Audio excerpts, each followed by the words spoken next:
So I stopped shaving, and I want to talk about that in today's video. But I also want to say that this is about so much more than body hair. I think I started questioning shaving when I really got into minimalism, alongside some other things like makeup and wearing jewelry. For me, it was a lot about realizing that we do certain things not because we really want to do them, but because somehow society influences us to do them. That's as far as I got back then. But shaving, that was one of the things that I realized I still really like doing, and I thought that I really did for myself. So, I mean, that's very legitimate, right? Like, you can do stuff for yourself. That's why you should do things. Instead of doing them for other people, do them for yourself.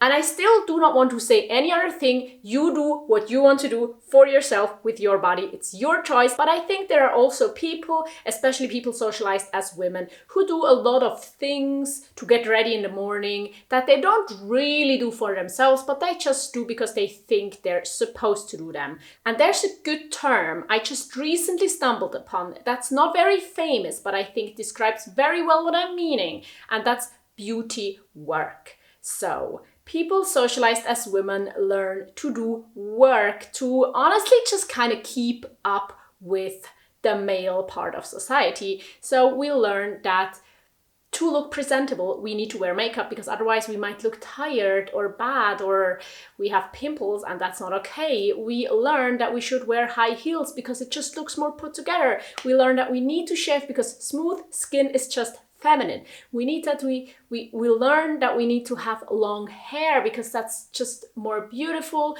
We learn that we need to wear more complicated clothes and dress codes because it's just more flattering. All these things that often take a lot of time, money, skill, energy to be a respected member of society. That's beauty work.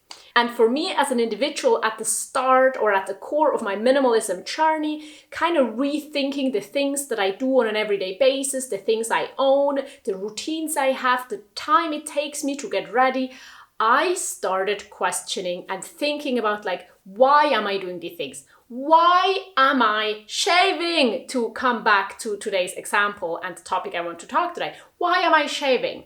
And I realized and I learned that shaving is of course not natural. Like, humans have body hair and that's okay.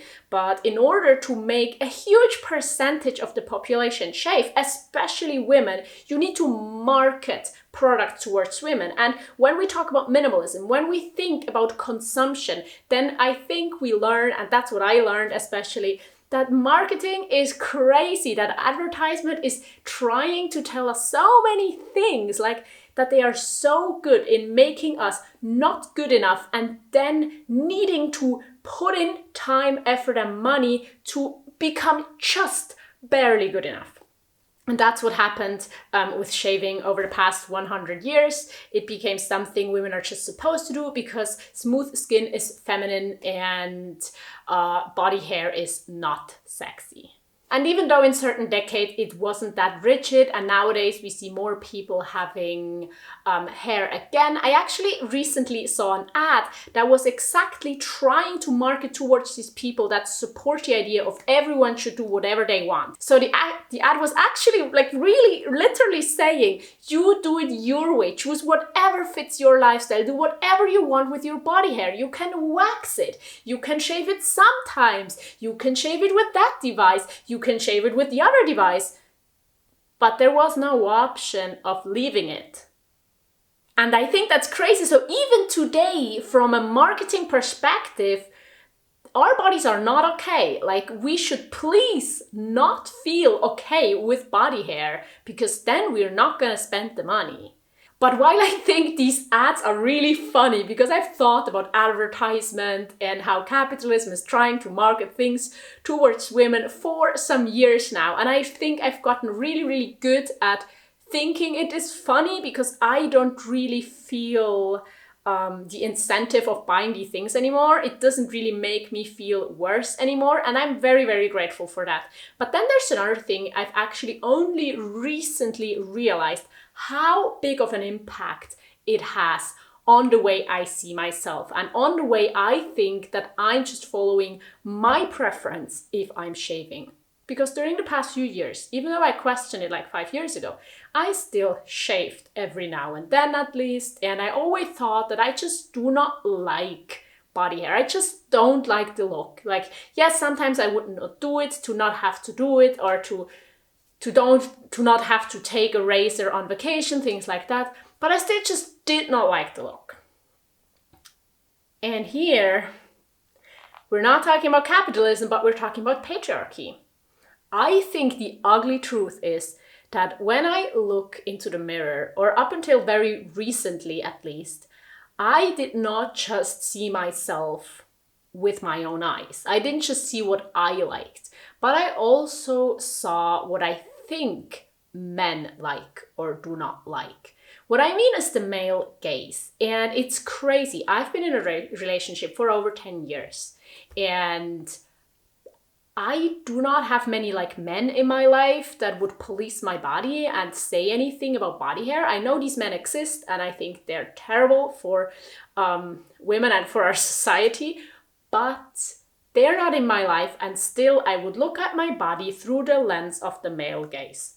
Am I attractive to men? And an important thing I forgot to say is this is usually not like a very conscious thing we do, looking at us with a male perspective. This is very subconscious, subtle, and ingrained in us through the way we see women in society. Because movies are made with men in mind when it comes to the way women are portrayed, to the most part.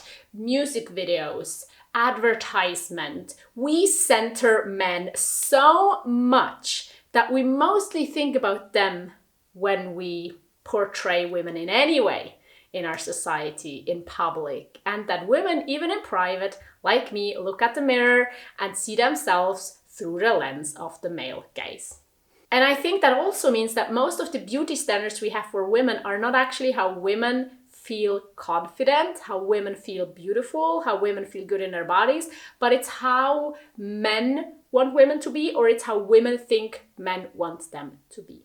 And I do not want to play into that. And I especially do not want to take time out of my day to shave my body hair for reasons like that. And so I think that was the tipping point a few months ago where I said, like, I do not want to shave. I just do not want to take the effort and time to shave right now, because I honestly feel better not shaving. And if I look into the mirror, I honestly have to get used to it. And that's reality, because we're influenced so much by advertisement and by the male gaze. We're used to certain things. And I remember 2015, I saw a woman walking towards me in a bathing suit, and I saw some pubic hair, and I thought it looked gross. And now I just can't really understand, because I'm thinking, like, she's not showing more skin than anyone else. She just did not remove the hair there. It's also not sexual in any way. And it's hair, and hair in itself is not gross. So why would I think it's gross? I just, like, from a logical standpoint, it doesn't make sense for me. And that's what I'm trying to get used to, because of course we're not used to seeing body hair on women. But I think the more we see it, the more we can normalize it. And the more we can create alternatives to the male gaze, we can actually learn to figure out what we like. Because yes, it is possible that I like myself better when I'm shaved.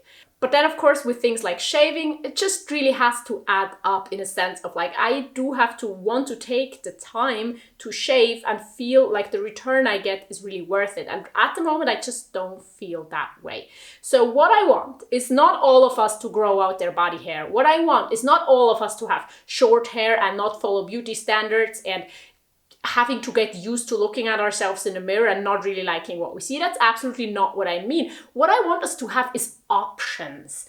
What I want for myself is to be able to laugh as much at the male gaze as I can laugh at advertisement, to be as free as possible to actually choose what I prefer in the moment. And that can change over time. That's totally fine. It can fit the beauty standard. It cannot fit the beauty standards.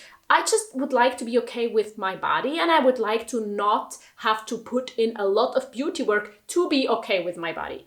And actually here I want to share another example with you that totally fits this whole male gaze thing, and that's not wearing a bra. I'm not wearing a bra at the moment, and I'm not sure how I feel about that. Because honestly, I've wanted to not wear bras for so many years, but I don't feel good when I look in the mirror because I just kind of can't get my beauty standards in line with reality of gravity, pregnancy, breastfeeding, aging, and my boobs are just not as perky as the beauty standard, but there are reasons for that, right? And I want to normalize things like that. I want to normalize body hair. I want to normalize normal boobs. I want to normalize normal bodies, and I want to normalize having options as women and not having to live according to the male gaze, to advertisement, and to live up to some expectations that are not ours, because our bodies are good enough. So let's see where this goes. I do not know if I'm ever gonna shave again. I do not know how long my hair will be in 5 years, and it honestly really doesn't matter, because what matters again are the options and the freedom, and not what I choose to do with that, as long as it's not harming me or other people. So thank you so much for watching this video until this point. I hope you liked it, and I do also want to link you another video here that you can check out. Also, I want to say thank you so much to all of my patrons. They get an extra podcast episode every single week, so I do hope to see you on Patreon in this video or in my next one. Goodbye.